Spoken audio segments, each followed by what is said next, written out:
Fall of the Alpha. Delia scrunched her nose as the horrid scent of sulfur filled the air. A candle-lit boardwalk swept up from the moonlit parking lot toward Dragon's Mouth Spring. More than 50 women lined the path. Dressed in dark blue cloaks, they blended into the night. A crescent moon of luminescent white paint adorned their foreheads. Delia stood, unmoving. Morgana, the coven's high priestess, waved a smoldering bundle of sage through the chilly fall air. The purification ritual was intended to help relax the supplicant, but it wasn't working. A shiver raced up Delia's spine. Morgana began the invocation. Demeter, goddess of the harvest, we call you to our circle to witness the descent of your daughter, Kore, into the underworld. As we celebrate the great harvest, the wheel of the year turns from light into darkness. Grains dry and lay fallow in the fields. Mother Goddess moves into cronehood.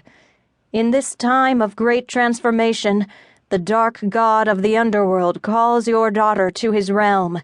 We ask you to bless Delia, maiden goddess of the fields, so that she may survive 6 months in the land of the dead. The priestess's dark tone increased Delia's trepidation. Why had the elders chosen her to represent Kore, the maiden aspect of Persephone, for the fall equinox ritual?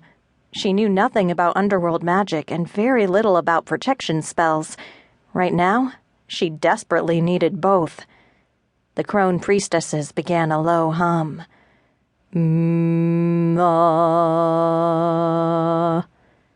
The pitch rose as the mother priestesses joined the chorus. Red energy rose up from the earth in waves to encircle the women. As the maiden priestesses intertwined their voices with the others, the magical energy formed a cone of power. A trickle of sweat slid down her back.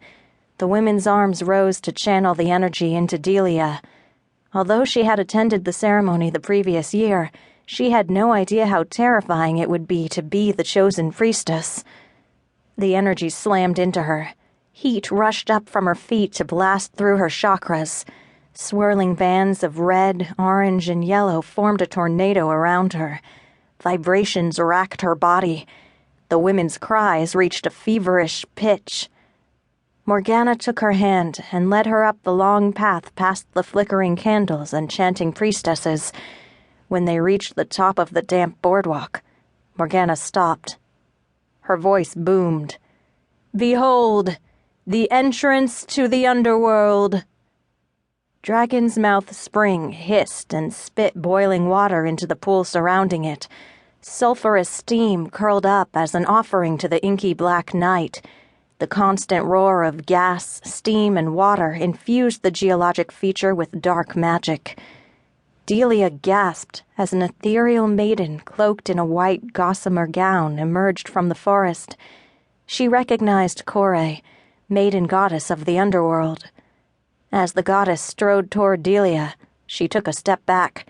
She wanted to turn and run, but the power of the coven's chant kept her firmly rooted in place. Kore floated toward her. A look of concern flared in her eyes. Has she been prepared? Morgana responded. As a maiden, as instructed. And she's a virgin? Yes. Kore nodded. Good. Amarok will be pleased. The goddess's hypnotic blue eyes turned toward her. Locked in an unbreakable gaze, Delia could only wait as the goddess moved to claim her body. As the two became one, Kore's power flowed into Delia. The goddess's magic would keep her safe until she returned. At least, it was supposed to. But the novice priestesses told tales of a witch who hadn't returned from the underworld. She was supposedly trapped and unable to return to this world. Delia steeled her spine. She could stand up to any god, regardless of his power.